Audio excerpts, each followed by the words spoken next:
Hi everyone. Today is a slow day. I battled to get up this morning and for no particular reason. I just wanted to do what I wanted to do, and that was to stay in bed. But I got up, had my tea, brushed my teeth, and washed my face, and Dragon Man and I started lessons, albeit half an hour later than usual. Okay, so I loved the outfit Camilla wore to the state dinner in Kenya last night. I have a similar outfit, just in peach and with embroidery around the neckline. Unfortunately, I gained a few pounds, quite a few, and cannot get into the outfit at the moment. But I'm keeping it and I am trying very hard to shake off those extra pounds. I even ride the exercise bike once or twice per day, but no luck so far. But I'll keep trying. It can only be good for my back to lose some weight. Okay, so what do you guys think of Princess Leonor of Spain's coming of age ceremonies? She looked so beautiful and classy, so tall and regal when she swore an oath of allegiance to the Spanish Constitution. The white suit made her look even taller, and of course, she is slim enough to actually wear a white suit. I'm really starting to take more of an interest in the Spanish royal family. My maternal grandfather used to love Spain, Portugal, and Greece, and as he grew older, he visited Spain and Portugal more frequently for some reason, and always alone. We had our suspicions, but the old guy loved the wine and the company. Well, he was a very social animal, and let's leave it at that. Anyway, I know many people are trying to get me to make remarks about the King's speech in Kenya, and no matter how hard you try, I'm not going to. You heard my opinion in yesterday's video, and that is enough. All I have to say is that I battle to listen to King Charles's speeches, as I really do not like the pretentious way he speaks and never have. Phrases like "my beloved daughter-in-law" and the frequent use of the word "most" as in "the most gracious" and phrases like "my darling wife," "my darling boy." It sounds very pretentious to my South African ear. Charles is also the only one of his sister and brothers who has this real affected hot potato in the mouth accent, and I find it very grating on my nerves, to be honest.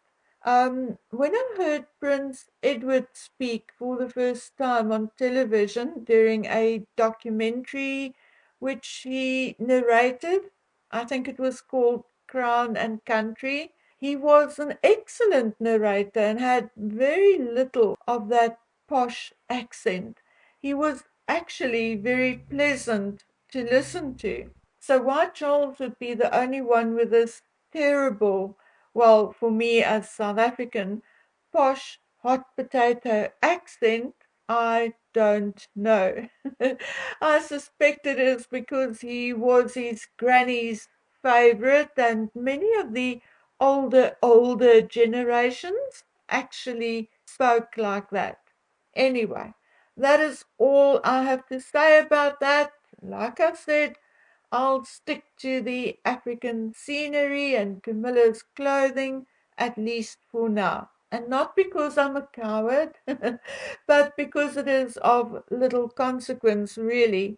There are far more important things going on behind the scenes in the monarchy and in Britain. and far more devastation in other countries. So, quite frankly, King Charles's platitudes and well maneuvered speech with a good dose of word salad is really not a large part of my repertoire. Okay, and then I got a number of DMs about my video of yesterday. People asking whether I think what I was told is actually true and asking what my gut is telling me. Well, here is what my gut tells me. Is it pure coincidence that Harry's place on the board of African parks was announced while his father was in Kenya? Personally, I don't think so. Then I saw a tweet saying that the Duke of Montecito is now very upset because all his calls will have to go through Lieutenant Colonel Johnny now. OBS. All calls to the king goes through Johnny as secretary or personal aide anyway. It's not like you can call a king any time of the day, whether you are his son, his best mate, or his mistress, or the guy with the briefcase full of bucks. The monarch runs on a tight schedule, managed by a number of people, and always has. I think this was the case even when King Charles was still Prince Charles. So this is my opinion, and I think this is just again making a story out of a non story. Many children with working fathers have to go through a secretary or receptionist to actually speak to their fathers. It is not abnormal and does not mean that they don't speak to one another. As for Harry and Meghan's relationship, if you really, really push me into a corner and force me to choose or say what I really believe to be true, then I'm going to say that I do believe the relationship has run its course. I do think Harry will spend more time in Africa next year working for African parks. I do think he will get a place in London, maybe a nice apartment at St. James's Palace, and I think their separate lives will eventually become so obvious that they will make some kind of announcement. And I think so, not because of the gossip, but because I've watched Harry's body language very closely during and since Invictus. And that guy is no longer physically attracted to his wife. He even looks repulsed at times. I've also watched his face while she speaks to people, and sometimes there is that oh, shut up look, the ugh, not again look.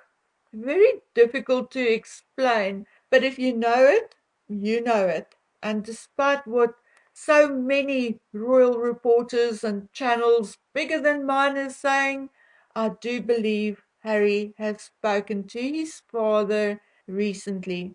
And I do believe that there are movements behind the scenes.